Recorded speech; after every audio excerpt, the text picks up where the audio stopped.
Hi there, welcome to the Self-Worth Renaissance podcast. This is your host, Kirsten Van Wingerden. I'm a licensed mental health counselor in Washington State.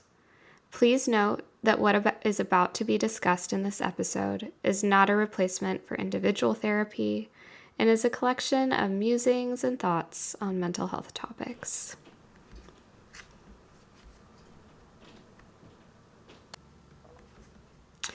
So today we're going to talk about 5 steps to building self-worth, and my guess is that you clicked on this podcast because you're tired of making decisions that don't serve you and feel like there has to be a way to live a life that feels fulfilling.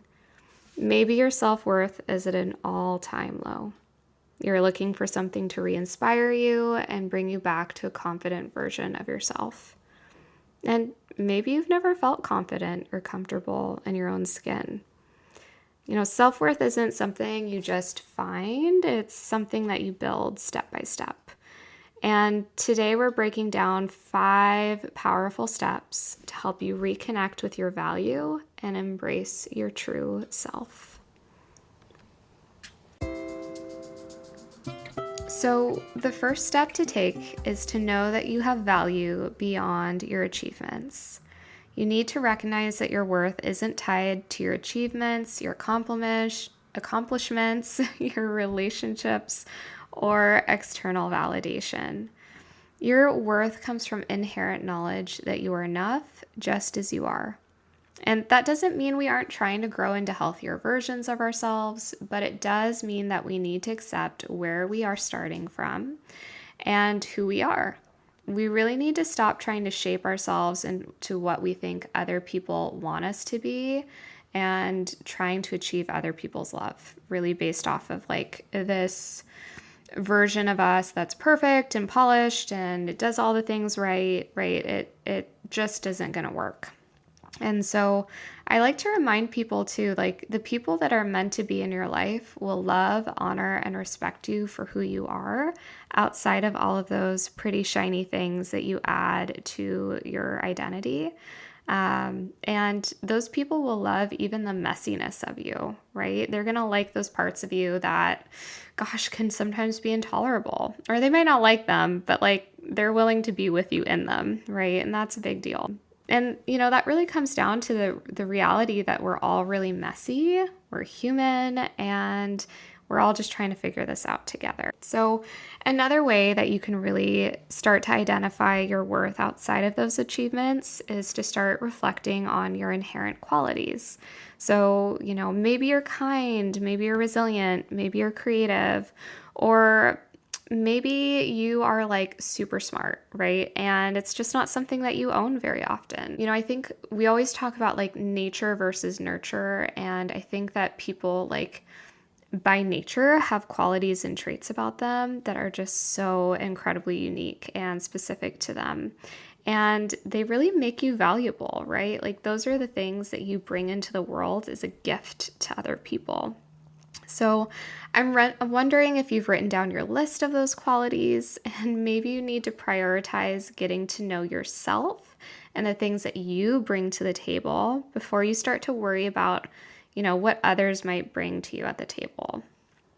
And I know this is kind of a cheesy analogy, but it really stuck with me when I heard it, is that you need to know what kind of entree you are so that you can tell people what appetizers to bring. This ability to identify your self-worth can really change the tone of who we allow into our atmosphere and the people that feel really safe for us. So we really need to know what we have to bring. So I think that's kind of silly, but I think it can be a really helpful way of starting to really invest in value into that self-worth piece of who we are. Okay, and so the second point is to practice self-compassion. I really love thinking about Kristen Neff's work. She's a really fabulous therapist, and she talks about self-compassion. Almost all of her work is on self-compassion, which is just beautiful and mind-blowing, and she just has the best content. I'll try and link her website in the show notes. But she offers that we can treat ourselves with the same kindness and understanding that you'd offer a friend. And self-compassion can really grow our self-worth. So it's something that really needs to be practiced. So I'm just going to go through some of the questions that she asks people, and I'm going to describe it. And I really think she is the best in this category. So I'm just not going to mess with what she's already doing well. So here are some of the things that she asks you to consider, right? So the first thing she says is to think about a time when a close friend felt really bad about him or herself, or is really struggling in some way, and to consider how you would respond to this friend in a situation, right? Notice what you would say, note the tone you would use, and note what you would typically do. Right? So maybe just put that in your head. Think about responding to a friend with kindness.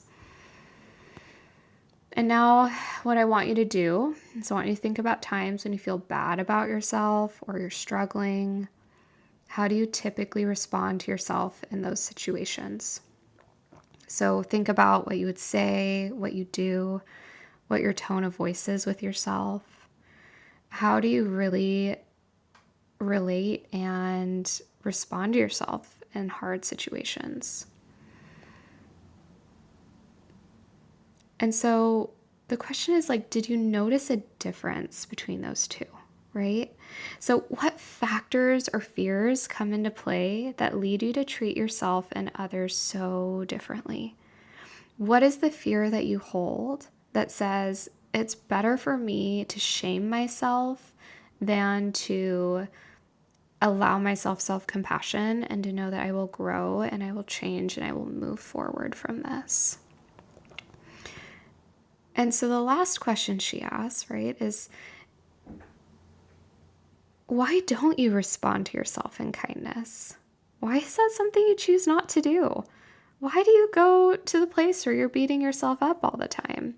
And I think that's just like, it's so powerful and it's so simple, right? Like, why do we do this? So, that's some food for thought. And I think self-compassion is a practice that quite literally is a daily occurrence. It is a daily intentional practice.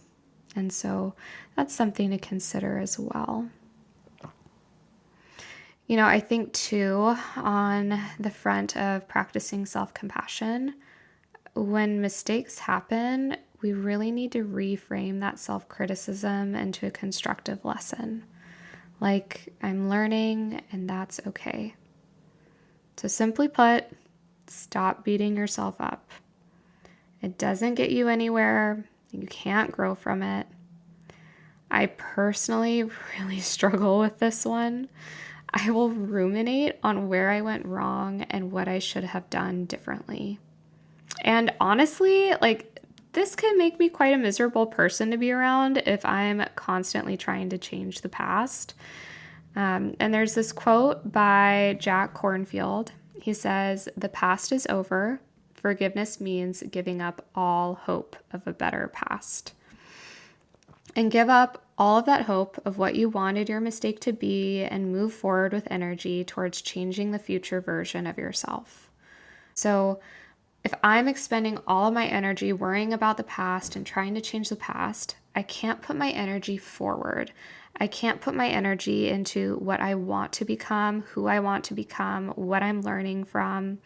And we can get stuck in the past so easily and begin to really beat up on ourselves or not allow ourselves to grow, to move forward.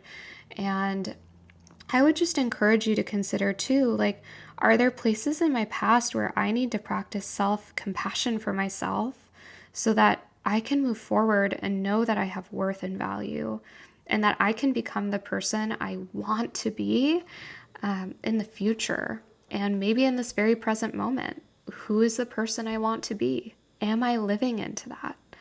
I think that's a really powerful reframe because it shifts us from that victim mentality to that mentality of I have agency and I have choice in my life, and that is powerful. And so I would encourage you to just consider that and sit with that and see what comes up. Now, my third point today is to set boundaries to protect your energy. But we're going to talk about boundaries in a totally different podcast in much more detail. But I want to give you 2 things to consider about boundaries and self-worth today, and how to build self-worth with boundaries. The first thing I want you to do is to identify situations or people that drain your confidence or make you feel small. And I want you to note those things, right? And the reason why is that there's probably some boundaries that need to be set that are not being lived into. And we've been talking about practicing self-compassion, practicing knowledge of who we are, our inherent strength, our qualities. And being able to know those things allows us to say no to things that don't align with those well-being, like those values that we have.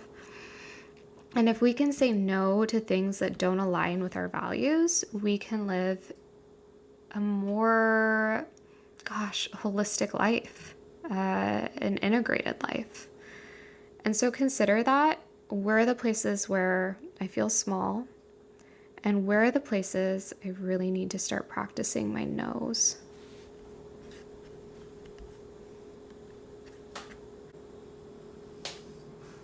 So the fourth point is to celebrate your imperfections. And that's going to feel really uncomfortable and really hard. And I'm not saying celebrate your imperfections and keep hurting people and keep being a jerk to other people. That's not what I'm saying. Or practicing self-destructive behavior. We don't want that. That's not what we're saying here. Accepting that your flaws and failures are part of being human and that they don't diminish your worth is incredibly hard and incredibly important.